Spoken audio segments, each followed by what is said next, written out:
Assalamu alaikum everyone, welcome to our YouTube channel.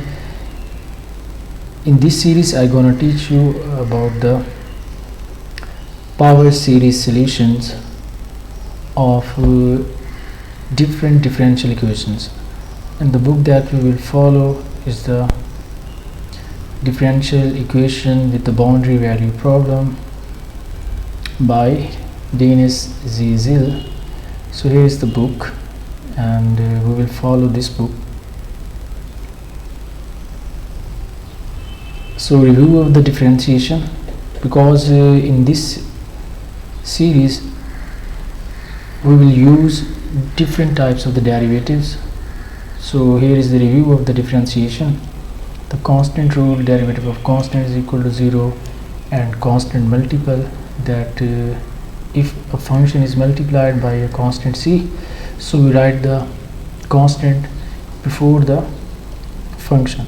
Okay, so here is prime stands for the first derivative, and if two functions are added, then the derivative must be separated for the functions, and similarly for the functions if we subtract.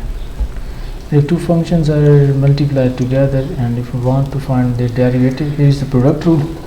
So first function will remain same, and here is the derivative of the second function, and here is the sign of the plus, and second function remains same, and the derivative of the first. So similarly here is the quotient rule and the chain rule and the power rule, and also here is the power rule. Some functions like trigonometric functions, so here are the derivative of the sine x and derivative of cos x, derivative of tan x, derivative of cot x, secant x and cosecant x. Similarly the inverse trigonometric functions, hyperbolic functions. So here are a couple of formulas that we will use: inverse, hyperbolic functions, exponential functions, logarithmic functions. And here is the brief table of the integrals. So a lot of formulas that we will use in the integration. So integration formulas, these formulas are very helpful. So you can pause the video and write all these formulas for your concepts. Here is the table of the Laplace transform.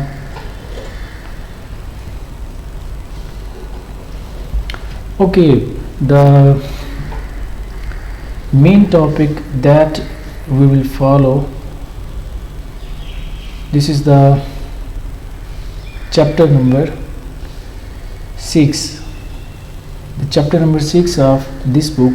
This is the series solutions of linear equations, and what we will study the solution about ordinary points, review of power series, and the power series solutions, and we will also learn solutions about singular points, and two special functions like Bessel's equation and the Legender's equation. These two equations are very important. So when we find the series solution of the Bessel equation, we get the Bessel functions of the first and the second kind as well. And when we find this power series solution of the Legender's equation, then we'll get the Legender's polynomials and their recursive relations will also. So in the first section, the solution about the ordinary points. What are the ordinary points and how we will find them? So here is the introduction, so you must read it, it will be helpful. Before going to start power series solution, so here is the review of the power series. It contains some basic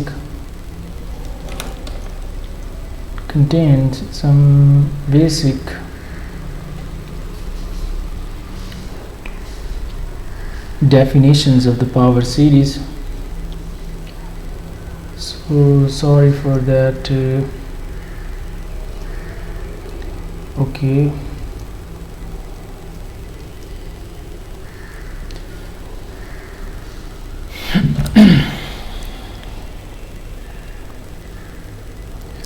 Okay, review of the power series. So the first, recall from the calculus, the power series in x minus a is an infinite series of the form Cn x minus a to the power n and varies from 0 to infinity. तो ये आप calculus में पढ़ चुके हैं. इस तरह की आपके पास जो सीरीज़ है वो एक पावर सीरीज़ कहलाई जाती है. अगर आप इसको ओपन करें तो समेशन में जो n है वो वेरीज हो रहा है 0 से इन्फिनिटी तक. तो आप एक दफ़ा n की जगह क्या पुट करेंगे 0, so it will become c0 और x माइनस ए इसकी पावर में 0 लिखोगे तो x माइनस ए की पावर 0 क्या हो जाएगा 1. तो इसलिए इसने यहाँ c0 लिखा है, यहाँ पर 1 है. ओके, फिर n की जगह 1 रखेंगे तो ये बन जाएगा c1 और x माइनस ए और उसकी पावर 1, तो ये लिखा हुआ है. और फिर नेक्स्ट अब जब c की जगह 2 रखेंगे तो यहाँ आ जाएगा c2 और x माइनस ए इसकी पावर में क्या आ जाएगा 2. इसी तरह c3 x माइनस ए और उसकी पावर में 3, ये अप टू सो ऑन चलता रहेगा. कहाँ तक? Up to infinity. तो इस तरह की जो सीरीज़ है उसको आप कहते हैं this is the power series. Okay, अब and such a series is also said to be power series centered at a. अगर आप यहाँ पर देखें, यहाँ x माइनस ए है, ये जो a है इस सीरीज़ का सेंटर्ड है. ओके, अगर मैं a की जगह 1 लिख दूँ तो ये बन जाएगा x माइनस 1. तो हम कहेंगे जो सीरीज़ है उसका सेंटर्ड किस पे है? 1 के ऊपर है. या अगर मैं a को पुट कर दूँ +1 तो ये बन जाएगा x प्लस 1, जैसे यहाँ लिखा हुआ है इस तरह. तो ये जो सीरीज़ है इसका सेंटर्ड कहाँ पर होगा? फिर अगर इससे कंपेयर करें तो a क्या हो जाएगा? -1. So is the centred of the series. अगर मैं इस a को 0 पुट कर दूँ तो ये बन जाएगा cn x to the power n. तो मतलब इस सीरीज़ का जो सेंटर्ड होगा फिर वो 0 हो जाएगा. फिर नेक्स्ट है आपके पास what is the convergence of the series. A power series of the form summation cn and cn x minus a to the power n is convergent at a specified value of the x if its sequence of the partial sums Sn of x converge. That is, it means that Sn पर आप limit लगाएं, limit जो approach करे infinity को. Sn means ये जो Sn है it means आपके पास ये वाली सारी सीरीज़ आएगी. ठीक है, इन्फिनिटी की बजाय उसने यहाँ क्या लिख दिया n. फिर हमने यहाँ लिख दिया जो n है कैपिटल n किसको अप्रोच कर रहे हैं? इन्फिनिटी को. अगर आप ये अप्लाई करो और ये एग्जिस्ट करे, मतलब कोई आपके पास इन्फिनिटी ना आए, इसका कोई डेफिनेट आंसर आ जाए, तो इट मीन आपके पास लिमिट एग्जिस्ट कर रही है. तो अगर तो लिमिट एग्जिस्ट करेगी तो इसका मतलब है कि आपकी सीरीज़ कन्वर्ज कर रही है. और अगर नहीं करती देन आपकी सीरीज़ कन्वर्ज नहीं करेगी तो आप उसे बोलेंगे that is the divergent series. And here is the definition of interval of convergence. So every power series has an interval of convergence, and the interval of convergence is the set of all real numbers x for which the series converge. उन तमाम point के लिए जहाँ series converge करता है वो उस series का क्या कहलाता है? Interval of convergence. Okay, and next is the radius of convergence.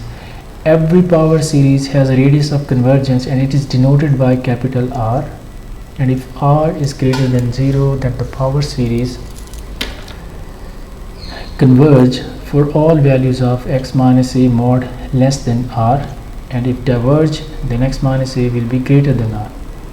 If the series converge only at its center, अगर कोई सीरीज़ कन्वर्ज करता है सिर्फ अपने सेंटर के ऊपर, और सेंटर इस सीरीज़ में क्या है? a, मतलब a पे अगर कन्वर्ज करता है तो उसका रेडियस क्या हो जाएगा? That will be 0.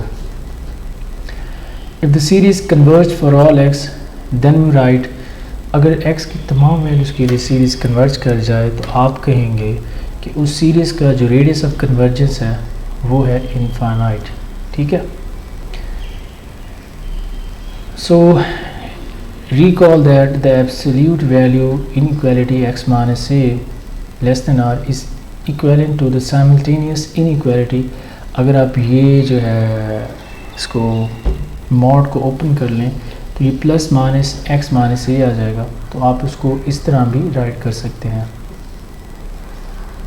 X centre में और ये वाला आर ए जो है इस आर के साथ ऐड हो जाएगा एक दफ़ा और एक दफ़ा क्या हो जाएगा subtract. So power series might और might not converge at its end points. तो ये बेसिकली इसके क्या है एंड पॉइंट है। तो एंड पॉइंट के ऊपर सीरीज़ कन्वर्ज भी कर सकता है और डाइवर्ज भी कर सकता है। And what is the absolute convergence? Within its interval of convergence, a power series converge absolutely. In other words, if x is a number in the interval of convergence and is not an endpoint of the interval, then the series of absolute values is converge. Okay?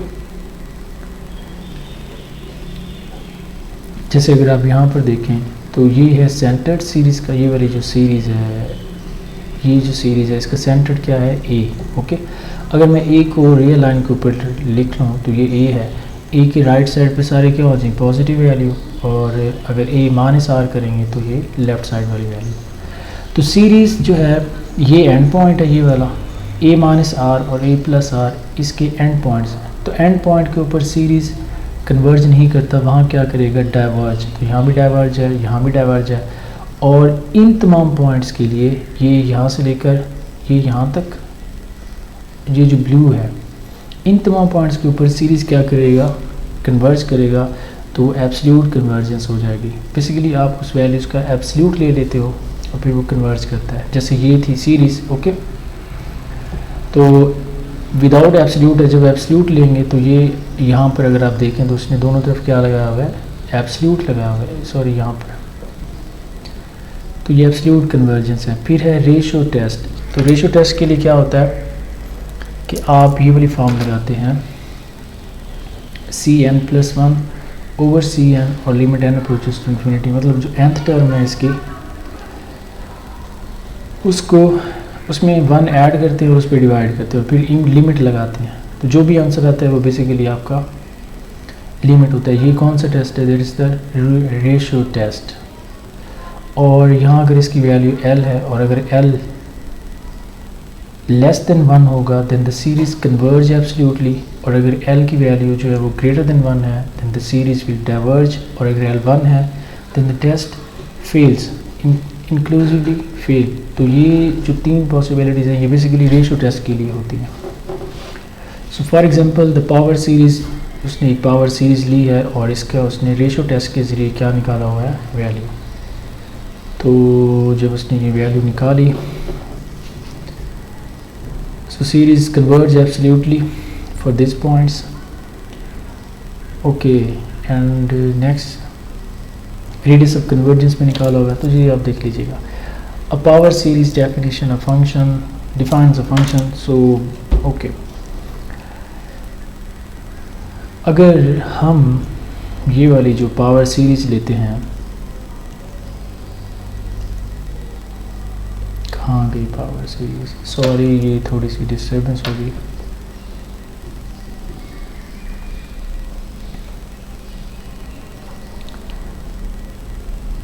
ये तो बहुत ही आगे चलेगी files.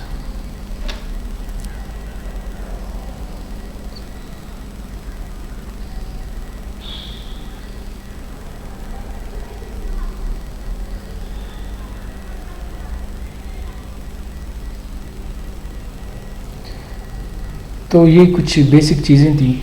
अच्छा ये है, अगर आपके पास ये पावर सीरीज़ जो सेंटर्ड है ए के ऊपर, जो हमने डेफिनेशन ली थी सेंटर्ड ए है, अगर मैं ए को 0 पुट कर दूं तो ये क्या बन जाएगा Cn और x की पावर n हो जाएगा, क्योंकि यहाँ 0 आ जाएगा तो x मान 0 x रह जाएगा।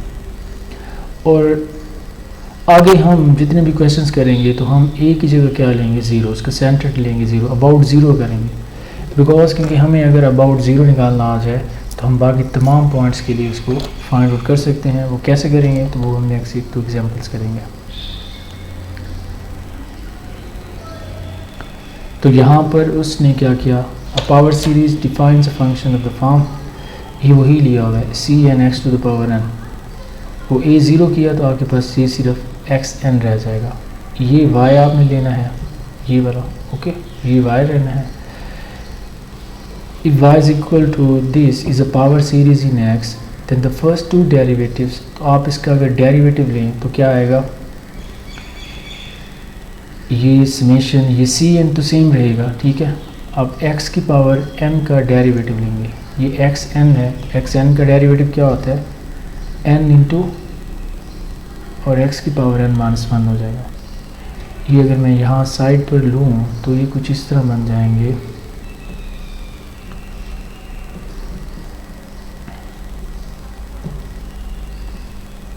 ये अगर हम ले लें जी, बिकॉज y है आपके पास, y is equal to summation C N और x की पावर है आपके पास n, n जो है वेरीज हो रहा है 0 से इंफिनिटी तक। तो जब मैं इसका पहला डेरिवेटिव लूँगा तो लेफ़्ट साइड पर क्या आ जाएगा y डैश, ओके। और आप ये समीशन रहेगा सेम, ठीक है, समीशन को कुछ नहीं कहना। और सी एन ये क्या है कांस्टेंट है, तो ये भी सेम रहेगा। x की पावर जो n है ना, इसका डेरिवेटिव क्या आएगा, दैट इज़ द n, और फिर x की पावर में एक वैल्यू आपने कम कर देनी है, that is the x minus 1। और ये n कहाँ से स्टार्ट हो रहा है, 0 से इंफिनिटी। जब आप एक डेरिवेटिव ले लोगे तो इसकी एक टर्म 0 हो जाती है, तो आपका समीशन सॉरी ये जो है वो 0 की बजाय कहाँ से स्टार्ट होगा, it will start from 1 to infinity. क्योंकि अगर आप इसको ओपन करें तो इसकी एक टर्म 0 हो जाती है, मतलब ये वो नेक्स्ट मैं आपको करके दिखाऊंगा।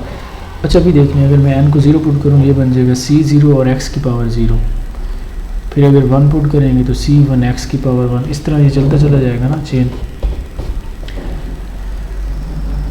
तो फिर जब आप उसका डेरिवेटिव लेंगे तो वो पहली टर्म जो है c0 और वो तो कांस्टेंट है, और x की पावर 0 वो 1 हो जाएगा, तो c0 का डेरिवेटिव 0 हो जाएगा। तो पहली टर्म 0 हो जाएगी डेरिवेटिव लेने के बाद, इसलिए हमारा समीशन 1 से शुरू होगा। अच्छा अगर मैं इसका ले लूँ सेकंड डेरिवेटिव तो ये डबल प्राइम हो जाएगा। अच्छा आपने समेशन को कुछ नहीं कहना, ये समेशन आ गया, ये वाला सी एन यहाँ तक सेम, और ये वाला n ऑलरेडी आ रहा था तो वो भी सेम। अभी हमने किसका डेरिवेटिव लेना है, इसका, ये जो टर्म है ये वाली, ओनली इस टर्म का डेरिवेटिव लेना है। तो वो डेरिवेटिव क्या आएगा जी, पावर क्या है n माइनस 1, तो पावर से आप करते हो मल्टीप्लाई, ठीक है, इस तरह पावर से किया मल्टीप्लाई, और पावर में से एक वैल्यू कम करते हो, ये n माइनस 1 था तो n माइनस 1 करेंगे तो n माइनस 2 हो जाएगा। अब जब आप इसका एक और डेरिवेटिव ले लेंगे तो एक टर्म और 0 हो जाएगी, तो समीशन 1 की बजाय कहाँ से स्टार्ट होगा, n is equal to 2 to infinity हो जाएगा। तो आगे जितने भी क्वेश्चंस आएंगे तो जहाँ पर y होगा आप ये लेट करेंगे, उसका फर्स्ट डेरिवेटिव आप ये लेंगे, सेकंड डेरिवेटिव आप ये लेंगे, जितनी भी डिफरेंशियल इक्वेशंस हैं। और ये बेसिकली आप किसके अबाउट निकाल रहे हैं, हम अबाउट 0 कर रहे हैं, सेंटर्ड 0 पे है। तो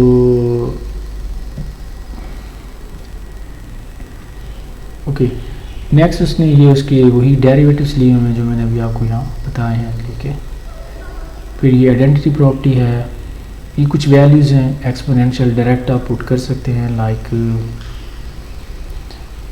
जी e की पावर x है तो e की पावर x ये एक सीरीज़ है, ये इस तरह बन जाता है। साइन x क्या होती है, ये भी एक सीरीज़ है, आप कर चुके हो एफएससी में, x क्यूब और 3 फैक्टोरियल x 5 और 5 फैक्टोरियल। और इस तरह cos x की सीरीज़ क्या है, ये वाली है, ये मैक्लारन सीरीज़ और टेलर सीरीज़ से आप कंप्यूट करते हो। तो आगे कहीं ये x आता है, साइन x आता है, cos x आता है, तो ये वैल्यूज़ आप यूज़ कर सकते हैं। तो बेसिकली ये लिखा हुआ है, टेलर सीरीज़ और मैक्लारन सीरीज़ से आप इसको कंप्यूट कर सकते हो। So here are the arithmetic of the power series, मतलब अगर आप एक एक्सपोनेंशियल सीरीज़ को साइन x से मल्टीप्लाई करवाएं तो ये एक्सपोनेंशियल सीरीज़ लिखी हुई है, और ये वाली साइन की सीरीज़ है, इनको मल्टीप्लाई करवाएंगे तो ये रिज़ल्ट आ जाएगा। तो ये इनकी वैल्यूज़ उसने कंप्यूट की हुई हैं। एडिंग टू पावर्स, दो समीशंस को कैसे ऐड करना है, और किस तरह लेके चलना है। जैसे ये उसने एक समीशन लिया हुआ है, इसको सॉल्व किया है, तो उसने क्या किया भाई, ये समीशन स्टार्ट कहाँ से हो रहा है, 2 से। तो अगर हम इसकी एक टर्म ओपन कर लें, क्योंकि 2 से इन्फिनिटी तक जा रहा है, मैं क्या करता हूँ n = 2 के लिए ओपन कर लेता हूँ। तो जिधर जिधर n है, ये n है, ये n है, और यहाँ पर n है, यहाँ पर n है, जहाँ जहाँ n है, n को 2 पुट कर दें तो ये रिज़ल्ट आ जाएगा, ये वाला। अब हमने n = 2 के लिए ये ओपन कर लिया, ओके, एक टर्म ओपन कर ली। तो अब समीशन क्योंकि 2 से स्टार्ट हो रहा था तो 2 नहीं आएगा, अब क्या आएगा उससे अगली टर्म। अब समीशन हमारा 3 to इन्फिनिटी तक जाएगा, ये वाला जो समीशन था 2 to इन्फिनिटी, अब ये कहाँ जाएगा, 3 to इन्फिनिटी। और ये वाली जो वैल्यूज़ हैं और बाकी ये सारा क्या रहेगा, सेम। हमने क्या किया, इस समीशन की सिर्फ एक टर्म ओपन कर ली और बाकी इसको एज इट इज़ रहने दिया। ये वाला समीशन हमने इसको कुछ नहीं कहा, वो एज इट इज़ ही रहा। ये हम बेसिकली इसलिए कर रहे हैं, जब भी हम ये आगे क्वेश्चंस करेंगे हम चाहेंगे कि हमारा समीशन सेम नंबर से स्टार्ट हो। लाइक जैसे ये वाला समीशन कहाँ से स्टार्ट हो रहा है, 0 से इन्फिनिटी, और ये क्या है, 3 से इन्फिनिटी। तो जब भी आप ट्रेड करेंगे तो हम ये वाला समीशन भी सेम करेंगे। मतलब ये अगर n 3 से इन्फिनिटी है तो इसको 3 से इन्फिनिटी बनाएंगे, अगर ये 0 से इन्फिनिटी है तो इसको 0 से बना लेंगे। ये समीशन हमने सेम करने हैं। और इधर x की पावर क्या है, n-2, और इधर क्या है, n+1। हमने x की पावर को भी सेम करना होता है। अगर आप यहाँ पर आएँ नेक्स्ट स्टेप में, वो उसने यही लिखा हुआ है कि हमने इसकी पावर सेम करनी है। तो सेम करने के लिए हमें कुछ सेटिंग्स करनी पड़ेंगी कुछ समीशंस में। ये पहला समीशन है ये वाला, और ये वाला कौन सा है, दूसरा समीशन। तो पहले समीशन में जो सेटिंग्स करेंगे वो सिर्फ इसके लिए ही होंगी, और जो दूसरे के लिए सेटिंग करेंगे दूसरे के लिए होंगी। फर्स्ट समीशन में उसने क्या किया कि x की जो भी पावर है, इधर x की पावर क्या है, n-2, आपने इसको k का नाम दे देना है, k = n-2 कर देना है, जो भी पावर होगी। तो नेक्स्ट अगर आप देखें तो इधर उसने इसको क्या नाम दिया हुआ है, k, तो ये बन गया जी x की पावर k। अब n, जब k को n-2 किया है तो इधर अगर यहाँ से मैं n की वैल्यू निकालूँ तो n मुझे क्या मिलेगा, we get n = k+2। Okay, तो बाकी जो वैल्यूज़ हैं, जहाँ ये n लिखा है, ये n लिखा है, यहाँ n लिखा है, ये Cn, वहाँ n की जगह क्या आ जाएगा, k+2। वो उसने पुट कर दिया, ये लिखा हुआ है k+2 k+1, क्योंकि यहाँ एक वैल्यू कम हो रही थी। तो जब k+2 रखेंगे और साथ -1 करेंगे तो k+1 हो जाएगा। अब यहाँ पर क्या है, n = 3 है, ये नज़र आ रहा है, n = 3। मैं अगर यहाँ साइड पे लिखूँ समीशन n = 3, ओके, n हमारा क्या है, यहाँ अगर आप देखें n की वैल्यू k+2, तो यहाँ रख दें जी k+2 = 3, ओके। और अगर मैं यहाँ से k की वैल्यू कंप्यूट करता हूँ, k विल बी 3 - 2 आ जाएगा, दैट विल बी = 1। तो k हमारा 1 हो जाएगा। जब समीशन n 3 से स्टार्ट हो रहा है तो 3 की बजाय हम क्या लिखेंगे, k = 1 to इन्फिनिटी, इसलिए यहाँ उसने क्या लिखा हुआ है, k 1 to infinity. Okay, I hope आपको समझ आया होगा। ओके, ये दूसरा जो समीशन है इसमें हम कुछ सेटिंग करते हैं। अब क्योंकि ये 1 से स्टार्ट हो रहा है तो इसको भी 1 से स्टार्ट होना चाहिए। तो उसके लिए उसने क्या किया, x की जो भी पावर है, x की पावर यहाँ क्या है, अच्छा ये मैं अगर इरेज कर दूँ, आई होप आपको समझ आ गया होगा। इसको मैं इरेज करता हूँ।